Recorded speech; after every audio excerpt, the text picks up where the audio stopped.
है यॉन सी यून से, एक बेहद होशियार लड़का जिसकी जिंदगी का एक ही फोकस है पढ़ाई। इसी वजह से उसका कोई खास दोस्त नहीं है। दूसरी ओर है उसका क्लासमेट योंग बिन, जो खुद भी काफी तेज है, लेकिन उसकी सोशल लाइफ काफी एक्टिव है। दोस्तों की भरमार, पार्टीज और मस्ती, मगर पढ़ाई में सी यून का मुकाबला नहीं कर पाता। और तो और योंग बिन कभी स्कूल का बदमाश भी रह चुका है। कमजोरों को तंग करना उसकी पुरानी आदत है। एक दिन उसका ध्यान सी यून पर जाता है। उसे लगता है कि सी यून तो सीधा साधा है, मजाक उड़ाना आसान होगा, लेकिन सी यून वो लड़का नहीं है जो किसी के सामने झुक जाए। उल्टा वो योंग बिन को आंखों में आंखें डालकर बोलता है, जरा संभल कर। बात योंग बिन को चुभती है और वो गुस्से में सी यून को मारने ही वाला होता है कि तभी मैदान में एंट्री होती है बेसबॉल टीम की। वो एक लड़के सूहो को ढूंढ रहे हैं क्योंकि उनके कप्तान की गर्लफ्रेंड को सूहो से कुछ ज्यादा ही दिलचस्पी हो गई थी। कप्तान आरोप लगाता है कि सूहो ने फ्लर्ट किया, लेकिन सूहो बिल्कुल टशन में जवाब देता है, वो तो खुद मेरे पीछे पड़ी है। सुनते ही कप्तान भड़क जाता है, लेकिन सूहो का जवाब होता है एक्शन में। वो अकेले ही पूरी टीम की धुलाई कर देता है, जैसे वो कोई फिल्मी हीरो हो। लड़ाई खत्म होने के बाद वो सी यून की गिरी हुई चीजें उठाकर माफी मांगता है। इतना टफ और फिर भी शालीन। आगे पता चलता है कि सी यून के पापा एक बेहतरीन एथलीट थे और माँ बहुत बुद्धिमान, लेकिन दोनों का तलाक हो चुका है। सी यून अब अपने पापा के साथ रहता है और माँ को गर्व महसूस कराने के लिए जी जान से पढ़ाई करता है। अगले दिन वो स्कूल जल्दी पहुँचता है और देखता है कि सूहो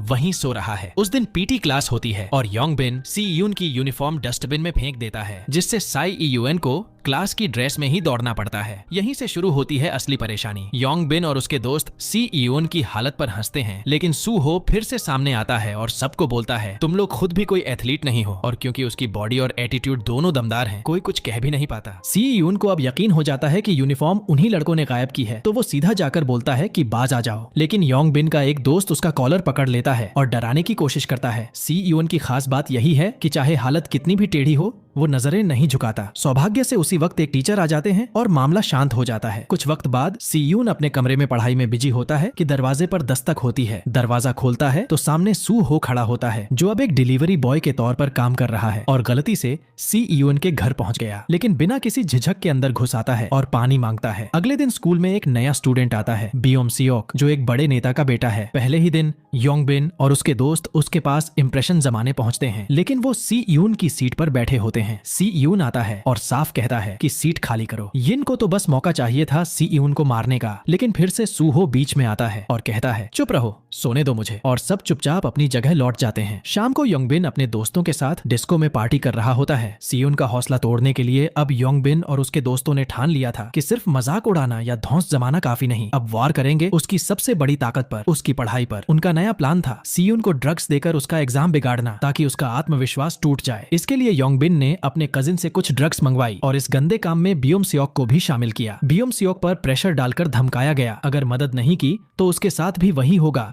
जो पिछली स्कूल में होता था। डर के मारे बियोम सियोक सी यून के एग्जाम के बीच में उसके शरीर पर फेंटानिल का पैच चिपका देता है। सी यून को चक्कर आने लगते हैं। वो होश में आने की कोशिश करता है, खुद को झटका देने की कोशिश करता है, लेकिन तब तक टाइम खत्म हो चुका होता है। जब पेपर खत्म होता है और वो अपनी आंसर शीट देखता है, उसे एक ही गलती नजर आती है, बस एक, बट दैट वाज इनफ। वो अंदर तक हिल जाता है, गुस्से से आग बबूला हो जाता है और सीधे जा पहुंचता है योंग बिन के पास। फिर होता है धमाकेदार पल। सी यून, जो अब तक शांत और पढ़ाकू माना जाता था, योंग बिन की जबरदस्त धुलाई करता है, इतनी बुरी कि उसके दोस्त सिर्फ खड़े रहकर तमाशा देखते रह जाते हैं। तभी सूहो आता है और उसे रोकने की कोशिश करता है, कहता है, बस कर यार, बहुत हो गया। लेकिन सी यून की आंखों में अब भी गुस्से की आग जल रही थी। वो कहता है, इससे कुछ नहीं सीखा, अब तू भी। और सूहो से भी भिड़ने को तैयार हो जाता है, लेकिन सूहो क्लास का सबसे दमदार फाइटर था। वो बड़ी आसानी से सी यून को रोक लेता है। फिर एक टीचर आ जाती है और लड़ाई को वहीं खत्म करवाती है। इस भिड़ंत का अंजाम ये होता है कि योंग बिन की नाक टूट जाती है और उसकी माँ स्कूल में पहुंचकर मांग करती है कि सी यून को स्कूल से निकाल दिया जाए। मगर सी यून बड़ी ठंडक से कहता है, मैम, आपका बेटा स्कूल में ड्रग्स लाया है, किसे निकालना चाहिए ये आपको तय करना चाहिए, और सबूत सामने रख देता है। वो सुनते ही माँ चुप हो जाती है और समझ जाती है कि केस उल्टा भी पड़ सकता है, इसलिए शिकायत नहीं करती। अगले दिन योंग बिन के दोस्त बदला लेने की सोचते हैं और सी यून को स्कूल के बाद लड़ाई के लिए चैलेंज देते हैं, लेकिन सी यून कहता है, क्यों इंतजार करना, अभी निपटा लो। सब बाथरूम में जाते हैं, जहाँ सी यून दरवाजा बंद कर देता है, लेकिन इस बार उसका इरादा लड़ने का नहीं था, ये था उसका माइंड गेम। वो सिर्फ इतना डर पैदा करता है कि अगली बार कोई उसके सामने खड़ा होने की हिम्मत न करे। उसकी ये चाल काम करती है और क्लास में उसकी इमेज बन जाती है एक कमजोर मगर दिमागदार हीरो की। उधर अस्पताल में योंग बिन अपने कजिन को कॉल करता है। अब वो सी यून को सबक सिखाने के लिए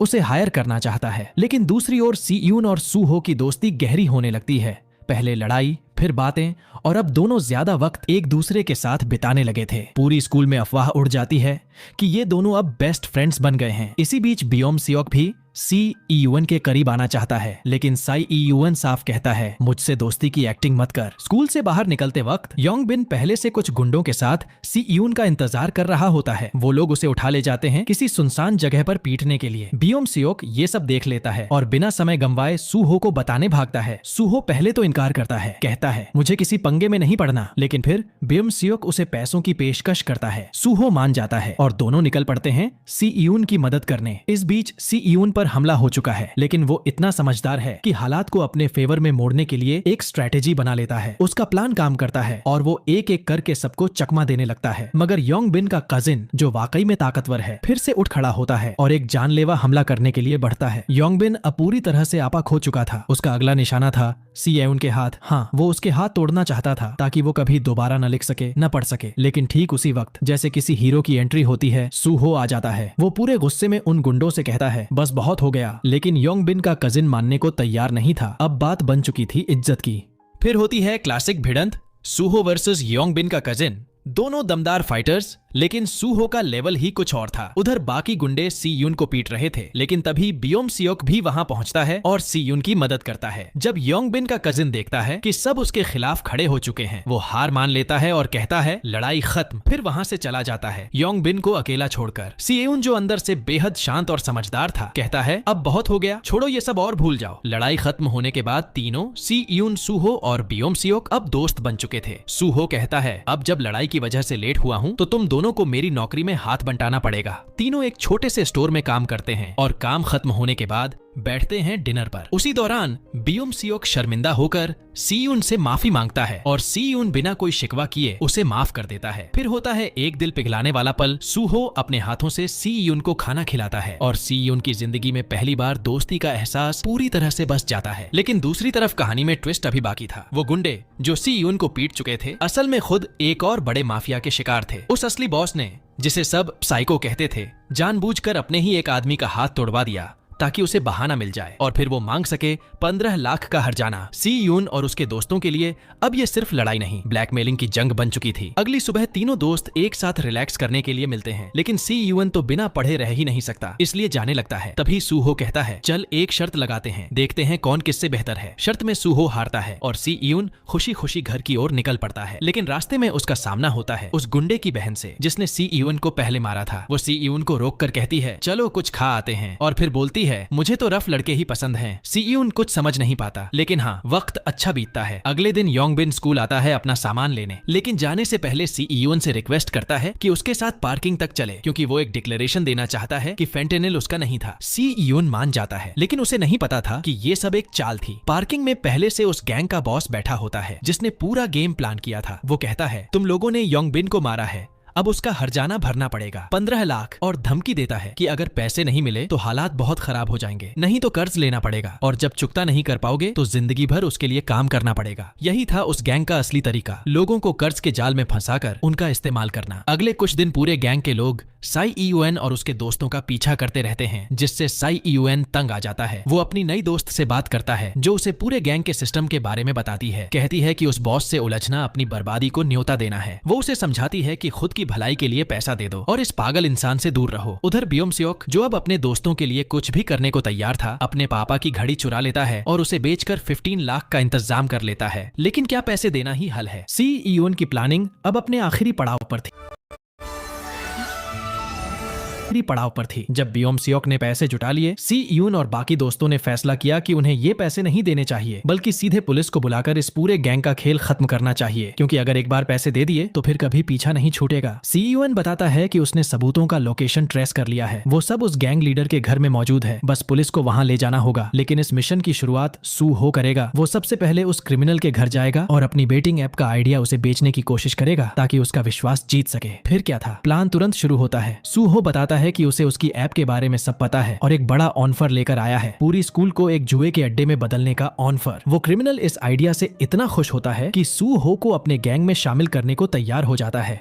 वहीं लड़की जो सी ईयोन की दोस्त है उसे सही लोकेशन भेज देती है ताकि वह पुलिस लेकर पहुंच सके। लेकिन बियोम सियोक को ये सब बहुत खतरनाक लग रहा था। डर के मारे वो खुद पैसे लेकर सीधे उन गुंडों के पास चला जाता है ताकि ये सारा मामला यहीं खत्म हो जाए। पर अफसोस अब बहुत देर हो चुकी थी। सूहो जब उस गैंग के अड्डे पर पहुंचता है तो लीडर उसकी बातों पर शक करता है और बिना कुछ बोले पीछे से हमला कर देता है। तभी वो सूहो का फोन चेक करता है और उसे पता चलता है कि सी ईयोन पुलिस लेकर आने वाला है। वो तुरंत अपने चमचों को हुक्म देता है कि सारे सबूत जला दो और भागने की तैयारी करो। लेकिन तभी बियोम सियोक वहां पहुंच जाता है पैसे लेकर। पर अब पैसे भी बेकार हो चुके थे, उनकी जान खतरे में थी। जब सी यून पुलिस लेकर वहां पहुंचता है तो पूरी जगह खाली मिलती है। पुलिस को लगता है कि ये सब कोई फालतू ड्रामा था और वो नाराज होकर लौटने लगती है। लेकिन सी यून हार मानने वालों में से नहीं था। वो घर के अंदर घुसता है पर अब वहाँ कोई सबूत भी नहीं बचा था। तभी उसे उसकी दोस्त का कॉल आता है। वो बताती है कि सब अब असली बॉस के पास जा रहे हैं और उसे लोकेशन भेजती है। साथ ही चेतावनी देती है अगर पुलिस को टाइम पर नहीं लाया गया तो हम सब की जान जा सकती है। सी यून फिर से निकलता है और उसी वक्त योंग बिन का कजिन उस क्रिमिनल बॉस से आमने सामने हो रहा था। वो कहता है अब बहुत हो गया, ये सब खत्म करो। लेकिन बॉस बिना वक्त गंवाए उसकी बुरी तरह पिटाई शुरू कर देता है। तभी योंगी बीच में बोलती है रुको, लेकिन बॉस और भी पागल हो चुका था। वो अपने लोगों से कहता है योंगाई को खत्म कर दो और यही नहीं रुकता। वो सबसे छोटे लड़के को कहता है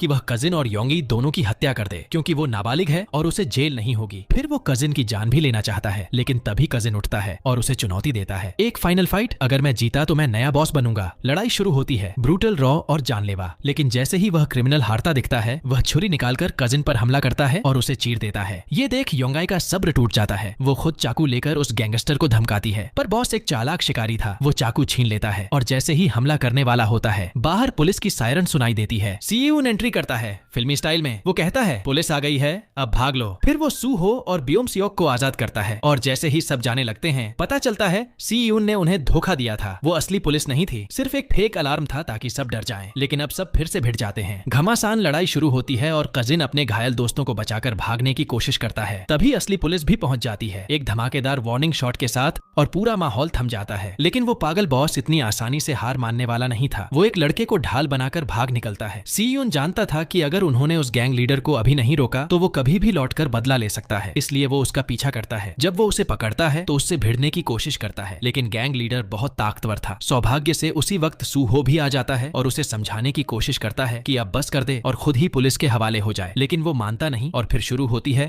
तीनों की एक जबरदस्त भिड़ंत। सूहो बहुत स्ट्रांग था लेकिन लीडर की फुर्ती और चालाकी कहीं ज्यादा थी। वो लगभग सूहो को खत्म ही कर देता। लेकिन तभी सीयून फिर से उठता है और दोनों मिलकर उसे जमीन छटा देते हैं। दूसरी ओर कजिन खुद को पुलिस के हवाले कर देता है ताकि बाकी दोस्त बचकर निकल सकें। रात होते होते पुलिस के पास पूरे गिरोह के खिलाफ सबूत इकट्ठा हो जाते हैं और सभी बदमाशों को एक एक कर गिरफ्तार कर लिया जाता है। सीयूएन और उसके दोस्त भी पुलिस स्टेशन पहुंचते हैं और अपना बयान देते हैं। लेकिन चौंकाने वाली बात ये थी कि पुलिस बिना उनके गार्डियन को बुलाए उन्हें जाने देती है। शर्त बस इतनी थी कि वो इस बारे में किसी से कुछ नहीं कहेंगे। ये सब बियोम सियोक के पिता की वजह से हुआ जो असल में एक बहुत बड़े कांग्रेसी नेता थे। उन्होंने अपनी राजनीतिक छवि बचाने के लिए सब कुछ दबा दिया। फिर एक नया मोड़ आता है। बियोम सियोक उस क्रिमिनल से मिलने जाता है और उसका सेक्रेटरी बताता है कि उसके पिता ने उसे बदला लेने का हुक्म दिया है। लेकिन जब सेक्रेटरी उसे सिखाता है कि कैसे मारना है बियोम सियोक कर ही नहीं पाता। वो चक्कर खाकर कमरे से बाहर निकल जाता है।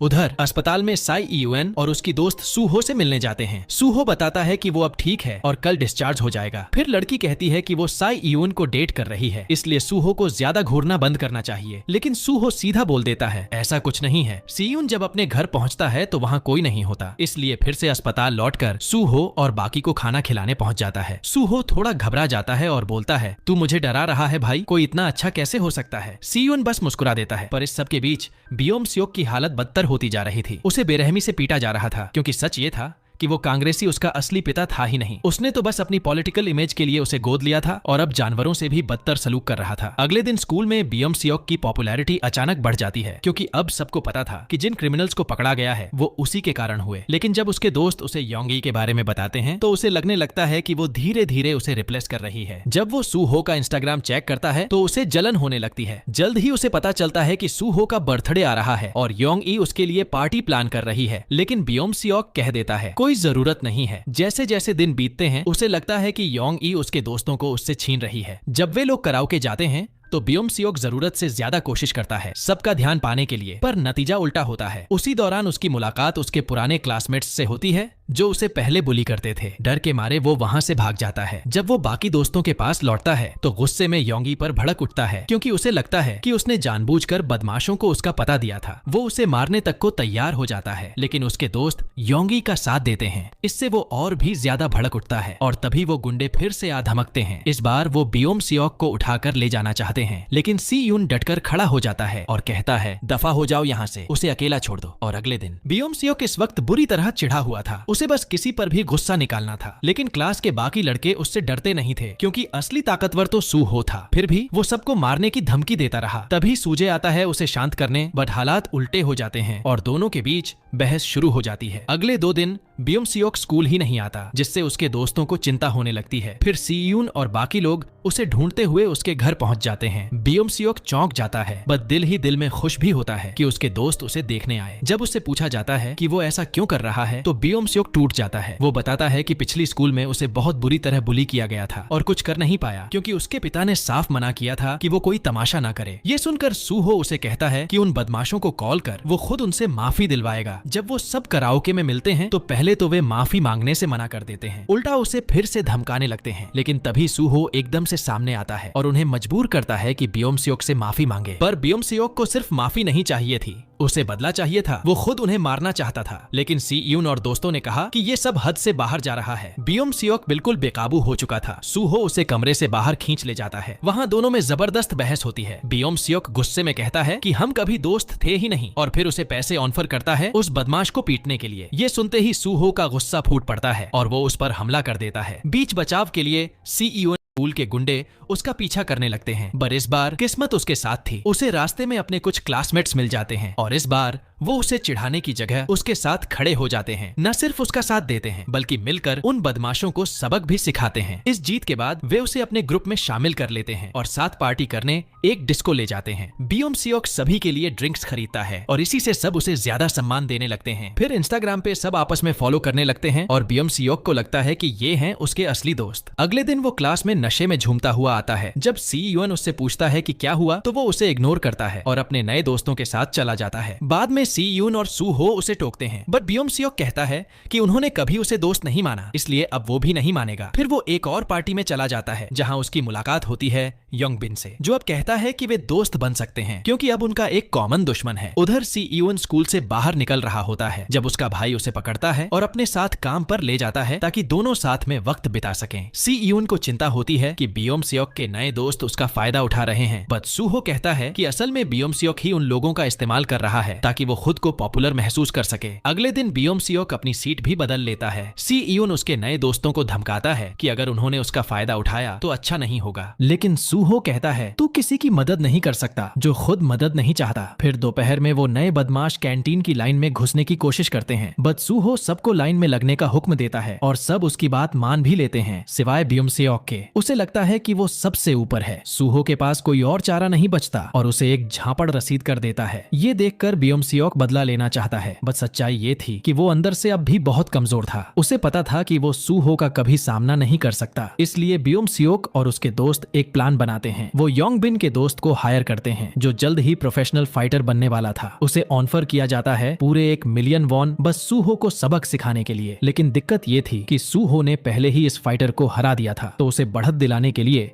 बियोम सियोक और उसके दोस्तों ने सूहो की बाइक के ब्रेक काट दिए ताकि वो हादसे में घायल हो जाए और ढंग से लड़ ना पाए। सूहो को अंदर ही अंदर समझ आ गया था कि इसके पीछे कौन है, बट वो सी यून को टेंशन नहीं देना चाहता था, इसलिए उसने ऐसे किया जैसे उसे कुछ पता ही नहीं। थोड़ा वक्त बीतता है और आ जाता है सूहो का बर्थडे। यही वो दिन था जब बियोम सियोक और उसके दोस्त सूहो को पीटने की प्लानिंग कर रहे थे। बियोम सियोक उसे कॉल करता है, बट सूहो ने उसे पहले ही ब्लॉक कर रखा था, इसलिए बियोम सियोक अब योंगी को कॉल करता है और कहता है कि वो सब दोस्तों से फिर से मेलजोल करना चाहता है और सूहो को एक गिफ्ट देना चाहता है, बट इसके लिए उसे योंगी की मदद चाहिए। योंगी जो चाहती थी कि सब फिर से दोस्त बन जाएं, इस झांसे में आ जाती है और मान जाती है, लेकिन असल में ये सब एक बहुत बड़ी साजिश थी। फिर एक मैसेज सूहो को भेजा जाता जाता है, बट सबसे पहले वो सी ईयोन के हाथ लग जाता है। वो पूरा मैसेज डिलीट कर देता है और सू हो से कहता है कि वो आराम से खाना खाए, वो थोड़ी देर में कुछ काम निपटा कर आएगा। जब सी ईयोन उस जगह पहुंचता है तो वो पूरे एरिया का एनालिसिस करता है और एक स्ट्रेटेजी प्लान करता है ताकि वक्त आने पर वहां से सुरक्षित भाग सके। फिर वो उन गुंडों के पास जाता है जिन्हें साई ईयोन की जगह सू हो की उम्मीद थी। उसे देखकर बियोम सियोक थोड़ी देर के लिए घबरा जाता है और कहता है कि वो वापस चला जाए, लेकिन योंग बिन अब किसी भी हालत में सी ईयोन को छोड़ना नहीं चाहता था। सी ईयोन फौरन दौड़ना शुरू करता है और अपनी बनाई हुई स्ट्रेटेजी से काफी सारे बदमाशों से बच निकलता है, लेकिन आखिर में उनके नंबर ज्यादा थे। फिर भी सी ईयोन अपने दिमाग और दम से कईयों को हरा देता है, पर तभी आ जाता है वो फाइटर जिसके आते ही सब उसके पीछे छुप जाते हैं। वो सच में बहुत ताकतवर था। सी ईयोन को बहुत आसानी से जमीन पर गिरा देता है। जब योंग बिन उसे मारने के लिए आगे बढ़ता है तो बियोम सियोक उसे रोकता है और कहता है कि इससे उसका कोई लेना देना नहीं है, लेकिन उसका नया दोस्त उल्टा उससे कहता है कि उसे अब एक साइड चुननी पड़ेगी और बियोम सियोक चुपचाप खड़ा रहता है और सबके सामने सी ईयोन को पिटता हुआ देखता है। इस भयानक मारपीट के दौरान योंग ई ने पुलिस को कॉल कर दिया था। पुलिस आते ही सारे गुंडे वहां से भाग जाते हैं। जब सी ईयोन होश में आता है तो वो बहुत ज्यादा घायल था। योंग ई पुलिस को पूरी सच्चाई बता रही थी, बट सी ईयोन उसे रोकता है और कहता है कि वो कुछ न कहे। फिर वो खुद बियोम सियोक को कॉल करता है और कहता है कि वो उसे पुलिस में नहीं देगा, बट ये सब यहीं खत्म होना चाहिए। अगले दिन सी ईयोन के पिता उससे पूछते हैं कि ये चोटें कैसे लगी। सी ईयोन झूठ बोलता है, कहता है कि सीढ़ियों से गिर गया था। उसका पिता बहुत परेशान हो जाता है और कहता है कि अब वो उसे किसी दूसरी स्कूल में ट्रांसफर कर देगा। उधर सूहो को चिंता होने लगती है क्योंकि स्कूल का सबसे होशियार लड़का सी ईयोन 2 दिन से स्कूल ही नहीं आया था। वो सी ईयोन के घर पहुंचता है, बट कोई दरवाजा नहीं खोलता। अब उसकी चिंता और बढ़ जाती है। अगले दिन सूहो बियोम सियोक के दोस्तों से कहता है कि उन्हें उसकी बाइक की मरम्मत का खर्च देना होगा। डर के मारे वो सब मान जाते हैं। फिर सूहो उन सबको पकड़ता है और जोरदार तरीके से मारता है ताकि वो सब सच उगल दें। जब उसे सब कुछ पता चलता है तो वो सीधा योंगाई के पास जाता है और पूछता है कि सी ईयोन किस अस्पताल में है। योंगी बताती है कि उसे डिस्चार्ज कर दिया गया है, बट साथ ही चेतावनी देती है कि वो कोई बेवकूफी ना करे क्योंकि सी ईयोन ने ये सब कुछ सिर्फ इसलिए सहा ताकि कोई और लड़ाई न हो। इसके बाद सूहो अपने दोस्त सी ईयोन के घर पहुंचता है और सी ईयोन ऐसे पेश आता है जैसे कुछ हुआ ही नहीं। लेकिन सूहो अपने दोस्त से अलविदा कहने गया था क्योंकि उसने तय कर लिया था कि वो रात को उन गुंडों से लड़ाई करेगा। दूसरी तरफ बियोम सियोक से बात करता है और कहता है कि वो उसे वही देगा जो वो हमेशा से चाहता था। बियोम सियोक फौरन अपने फाइटर को कॉल करता है और कहता है टाइम आ गया है सूहो को खत्म करने का। उसी वक्त योंगी कॉल करती है सी ईयोन को और बताती है कि सूहो को सब कुछ पता चल चुका है और अब वो बहुत परेशान है क्योंकि ना तो वो काम पर गया और ना ही उसका फोन उठ रहा है। ये सुनते ही सी ईयोन अपनी पढ़ाई छोड़कर अपने दोस्त की तलाश में निकल पड़ता है। उधर सूहो और बियोम सियोक आमने सामने होते हैं। सूहो उससे माफी मांगता है, कहता है कि वो नहीं चाहता था कि उसके शब्दों से बियोम सियोक को दुख पहुंचे। साथ ही वो उसे सी ईयोन से माफी मांगने के लिए भी कहता है, लेकिन बियोम सियोक का जवाब वही था जो कभी उसके साथ बदतमीजी करने वाले लड़कों ने उससे कहा था, मुझे माफी मांगने की कोई जरूरत नहीं है। यानी अब वो खुद ही बन चुका था वही चीज जिसने उसे एक समय सबसे ज्यादा दर्द दिया था। ये सुनते ही सूहो का गुस्सा फूट पड़ता है और वो उसे जोरदार पंच मारता है। तभी बियोम सियोक का फाइटर बीच में कूदता है और कहता है अब लड़ाई मुझसे होगी। दोनों रिंग में उतरते हैं और फाइट शुरू होती है। दोनों ही जबरदस्त फाइटर थे, लेकिन बियोम सियोक का आदमी लगभग प्रोफेशनल बन चुका था और सूहो अब भी घायल था। फिर भी सूहो अपनी पूरी ताकत झोंक देता है और उसे गिरा भी देता है, बट जैसे ही वो फिनिशिंग मूव करने वाला था पीछे से एक गुंडा आकर उसे जोर से लात मार देता है। इससे सूहो बुरी तरह घायल हो जाता है। तभी बियोम सियोक खुद रिंग में चढ़ जाता है और सूहो के सिर पर क्रूरता से वार करता है। फिर बाकी के गुंडे भी ऊपर चढ़ाते हैं और मिलकर सूहो को बुरी तरह पीटते हैं, मानो जान ही ले लेंगे। लेकिन उसी वक्त बियोम सियोक का सेक्रेटरी आकर सबको रोकता है, बट तब तक सूहो की सांसें रुक चुकी थीं। ये देख बियोम सियोक का दिल बैठ जाता है। वो वहीं रोने लगता है जैसे कोई छोटा बच्चा हो। वो फौरन एम्बुलेंस बुलाना चाहता था, पर उसके सेक्रेटरी उसे जबरदस्ती वहां से खींच ले जाते हैं। फिर वो दोबारा वापस आते हैं क्योंकि अब कोई गवाह नहीं छोड़ सकते थे। वो दोनों गुंडों से कहते हैं अब तुम ही लोग इसकी पूरी जिम्मेदारी लोगे। उसी रात बियोम सियोक के घर उसके पापा उसे कहते हैं अब तू देश छोड़ने की तैयारी कर और तब तक घर से बाहर मत निकल। अगली सुबह सी ईयोन जल्दी स्कूल पहुंचता है, पर उसे सब कुछ अजीब लगता है। सूहो नहीं था। उस दिन फाइनल एग्जाम्स भी थे, पर उसकी फिक्र में साई ईयोन का पूरा पेपर बिगड़ जाता है। फिर उसे असली सच्चाई पता चलती है, सूहो कोमा में है। बियोम सियोक के सेक्रेटरी ने ऑफर दिया है कि वो सारे मेडिकल खर्च उठाएंगे, बट इसके बदले उसकी दादी को कुछ पेपर्स पर साइन करने पड़े ताकि वो लोग कानून से बच जाएं। अपने दोस्त को उस हालत में देखकर सी ईयोन खुद को बहुत दोषी मानता है। पूरा दिन वो उसके पास बैठा रहता है। योंग ई उसे समझाती है कि अब घर जाओ, अभी और एग्जाम्स बाकी हैं। बट अब सी ईयोन के लिए पढ़ाई बेमतलब हो चुकी थी। अब तो बस एक चीज थी, बदला। अगले दिन वो सीधा योंगबिन के स्कूल पहुंचता है और उसे जोरदार हमला कर देता है, फिर उसे धमकी देता है, बता वो फाइटर कहाँ है जिसने सूहो को मारा। योंगबिन वैसे भी डरपोक था, सब कुछ उगल देता है, इवन वो वीडियो भी दिखाता है जिसमें सूहो की बेरहमी से पिटाई हो रही थी। उसी वक्त योंगी पहुंचती है ब्योम-स्योक के घर और कहती है तू डरपोक है कायर, लेकिन ब्योम-स्योक उल्टा उसे ही दोष देने लगता है, अगर तू हमारे बीच नहीं आती तो कुछ भी नहीं होता। सीयून सीधा पहुंचता है उस जिम में जहां वो फाइटर ट्रेन करता था। वो उसे चुपचाप पीछे से अटैक करना चाहता था, लेकिन फाइटर के रिफ्लेक्सेस गजब के थे। वो आसानी से उसका वार टाल देता है और मुस्कुराकर कहता है तू बहुत ही कमजोर है मेरे लिए, घर जा, स्कूल की घंटी बजेगी तुझसे पहले। लेकिन सीयून आज कुछ और ही ठान कर आया था, उसे अपने दोस्त का बदला लेना था। वो वही स्टाइल अपनाता है जो उसके भाई ने उसे सिखाया था। शुरुआत में फाइटर भारी पड़ता है, बट सीयून की सबसे बड़ी ताकत थी उसका दिमाग। वो हर बार कोई ना कोई तरीका निकाल ही लेता था और आखिरकार वो फाइटर को जमीन पर गिरा देता है। अब फाइटर उससे रहम की भीख मांग रहा था, बट सीयून को रहम नहीं बदला चाहिए था। वो उसका टखना तोड़ देता है, सिर्फ उसकी हड्डी नहीं, उसकी प्रोफेशनल करियर भी वहीं खत्म कर देता है। उधर स्कूल में ब्योम-स्योक का बाप खुद पहुंचा होता है, ये देखने की कहीं किसी ने कुछ बोला तो नहीं, बट टीचर लोग वैसे ही बिके हुए थे, सब उसके इशारों पर चल रहे थे। तभी अचानक एग्जाम के बीचों बीच साईयूएन क्लासरूम में घुसता है, हाथ में फायर एक्सटिंग्विशर और आंखों में आग, और वो शुरू हो जाता है एक एक कर सारे गुंडों को वहीं धो देता है। फिर वो सीधा जाता है ब्योम-स्योक के पास और कहता है ये सब तेरी वजह से हुआ है। ब्योम-स्योक चुपचाप मान जाता है, हाँ सब मेरी गलती है, मुझे मार दे। लेकिन सीयून उसे नहीं मारता क्योंकि वो जानता था कि गिल्टी कॉन्शियंस उससे बड़ी सजा कोई नहीं। फिर जैसे ही टीचर्स उसे रोकने आते हैं, सीयून अपनी नंगी मुट्ठी से शीशा तोड़ देता है और गरज कर कहता है मेरे रास्ते से हट जाओ। अब सीयून अंदर से पूरी तरह टूट चुका था। वो सीधा जाता है सूहो के पास और थकावट से वहीं सो जाता है। सपने में सूहो उससे कहता है तू सच में पागल हो गया है। सीयून रोते हुए माफी मांगता है, बट सूहो मुस्कुराकर कहता है ये तेरी गलती नहीं है। कुछ समय बाद ब्योम-स्योक को देश से बाहर भेज दिया जाता है क्योंकि अब उसका बाप भी उसे अपने पास नहीं चाहता था। योंग-आई को भी बेहद पछतावा था, इसलिए वो भी सबकी जिंदगी से गायब हो जाती है। ब्योम-स्योक का बाप कोशिश करता है कि सीयून को सबका दोषी ठहराकर उसे सुधार गृह भेज दे, बट सीयून के पास सबूत था, वो वीडियो जिसमें सब कुछ रिकॉर्ड हुआ था। मजबूरी में ब्योम-स्योक के बाप को पीछे हटना पड़ा और सायून को एक नई स्कूल में ट्रांसफर किया गया। एक नया शहर, एक नई शुरुआत। लेकिन जिस स्कूल में उसका एडमिशन हुआ, जॉन डॉन पो स्कूल, वो स्कूल कम और एक अंडरग्राउंड फाइट क्लब ज्यादा लगता था। पहले ही दिन वहाँ की हवा में तलखी थी, लेकिन सीयून अब पीछे हटने वालों में से नहीं था। तभी एक स्टूडेंट उससे भिड़ने आ गया और सीयून तैयार था। तू चाहता है फाइट तो चल फिर। और यहीं खत्म होती है ये कहानी। याद रखिए ये तो सिर्फ पहला सीजन था और सीजन 2 का वीडियो बहुत